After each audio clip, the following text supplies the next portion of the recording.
RBI வட்டி விகிதம் மாறியதால் உங்கள் இஎம்ஐ கட்டணம் குறையுமா? இது ஒரு முக்கிய கேள்வி, ஏனென்றால் நம்மில் பலர் வீடு, கார், கணினி போன்ற பொருட்களுக்கு கடன் வாங்கியிருக்கிறோம். நீங்கள் கடன் வாங்கினால் அதற்கான வட்டி விகிதம் மாறும்போது அது உங்கள் இஎம்ஐ கட்டணத்தை எவ்வாறு பாதிக்கும் என்பது முக்கியம். ஒரு உதாரணம் பார்ப்போம். நிலைமையை புரிந்து கொள்ள நாம் முதலில் வட்டி விகிதம் என்றால் என்ன என்பதை பார்க்கலாம். வட்டி விகிதம் என்பது ஒரு குறிப்பிட்ட காலத்திற்கு ஒரு தொகையை கடன் வாங்கினால் அந்த தொகையில் சேர்க்கப்படும் வட்டி விகிதத்தை குறிக்கிறது.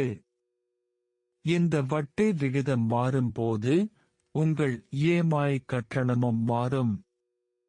உதாரணமாக, நீங்கள் 10 லட்சம் ரூபாய் கடன் வாங்கினால் வட்டி விகிதம் 8% ஆகஸ்ட் இருந்தால் உங்கள் இஎம்ஐ கட்டணம் ஒரு குறிப்பிட்ட தொகையாக இருக்கும்.